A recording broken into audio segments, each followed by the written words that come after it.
কল্যাণী বিধানসভার সগুনা গ্রাম পঞ্চায়েতের এক পরিবারের 5 সদস্যের বিরুদ্ধে ভারতীয় পরিচয় গোপন করে ভোটার তালিকায় নাম তোলার অভিযোগ উঠেছে।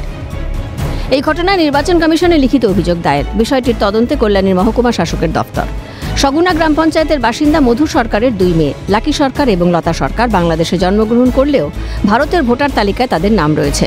লাকি সরকারের জন্ম বাংলাদেশের মুন্সিগঞ্জ এলাকায়, তবু তিনি লাকি রায় নামে ভারতের ভোটার তালিকায় নাম তুলেছেন। সেখানে তার বাবার নাম লেখা হয়েছে মধুসূদন সরকার, যদিও মধু সরকার এবং মধুসূদন সরকার দুজনে আলাদা ব্যক্তি।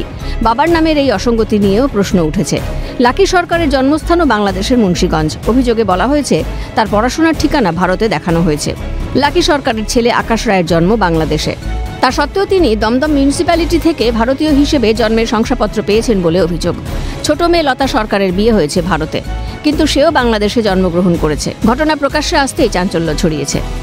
কি করে হলো সেটা কি করে হলো সেটা দেখবেন কি হয়েছে, ওটা আমি বলতাম না। মেয়ে বিয়ে দিয়েছে পরে কি হয়েছে না হয়েছে আমি বলতাম না। না আমি জানি না, জানি আমি তো জানি না সব করছি। জায়গা থেকে এরকম বুয়া বানায় আমার দামা এই করতে আছে।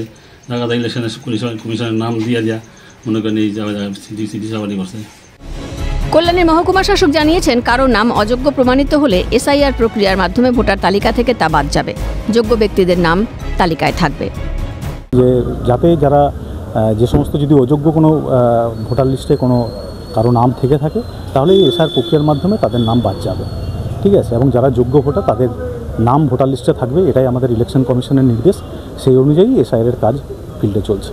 হ্যাঁ, ইলেকশন কমিশনের যেরকম নির্দেশ রয়েছে, ইলেকশন কমিশনের গাইডলাইন অনুযায়ী এরকম যদি কেউ থেকে থাকে তাদের এগেনস্টে অবশ্যই ব্যবস্থা হবে। এসব কর্মকাণ্ডের পিছনে রয়েছে শাসক দল তৃণমূল কংগ্রেস। এরাই আবার এরাজ্যে এসআইআর এর বিরোধিতা করে, দাবি কল্যাণী বিধানসভা কেন্দ্রের বিজেপি বিধায়ক অম্বিকা রায়ের। এটা অত্যন্ত নিন্দনীয় এবং আমাদের দেশের সিকিউরিটি রিজনেও এটা অত্যন্ত ভয়ঙ্কর যে এরা ওখানেও ভোটার আবার এখানেও ভোটার। ইট মিনস এই সংখ্যক লোকগুলো তো ধর্মীয় কারণে বিতাড়িত হয়ে এসেছে সেটা বলা যায় না। এবং এরাই এসে এখানে এসে আবার সিএ এর বিরোধিতা করে। এরাই এই যে কিছু সংখ্যক লোক তারা সিএ এর বিরোধিতা করবে, এখানে শাসক শ্রেণীর সাপোর্টে এই সমস্ত জিনিসগুলো করে। এটা অত্যন্ত নিন্দনীয় এবং ইমিডিয়েট এদের এগেনস্টে অ্যাকশান নেওয়া হোক। এই ধরনের কিছু কিছু দালাল রয়েছে যারা চোখে মানে আড়ালে ভেবে ঘুরে বেড়াচ্ছে, তাদের প্রতি অ্যাকশান, স্ট্রং অ্যাকশান। এবং অবশ্যই এখানকার যে দালালিগুলো করছে যারা, তারা এখানকার শাসক শ্রেণীরই ছত্রছায়ায় হচ্ছে। ভোটার তালিকা নিয়ে কমিশনকে নিশানায় রেখে পরিবহন মন্ত্রী স্নেহাশিস চক্রবর্তীর প্রশ্ন, ভোটার তালিকার দায়িত্ব নির্বাচন কমিশনের, সেখানে এত ভুল, মৃত ভোটারের নাম কেন কাটা হয়নি? এত ভুয়ো ভোটারের নাম ঢুকলোই বা কি করে? নির্বাচন তালিকা তৈরি করার দায়িত্ব তো নির্বাচন কমিশনের। যে এখন নির্বাচন কমিশন এই ভোটার তালিকা পুনর্মার্জন সংশোধনের কাজটা করে, তাহলে একজন ব্যক্তি যদি তার নামটা ট্রান্সফার করতে চায় তাহলে তাকে একটা ফর্ম ফিল আপ করতে হয়।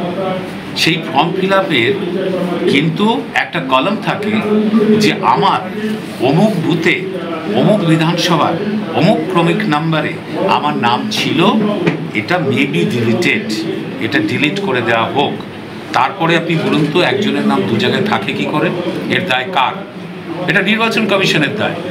তারা এগুলো ঠিকমতো করে না বলে তার দায় কি একটা পলিটিক্যাল পার্টির হয়? এই ঘটনায় কমিশন কি পদক্ষেপ নেয় সেটাই দেখার। সুবীর দাসের রিপোর্ট, ক্যালকাটা নিউজ।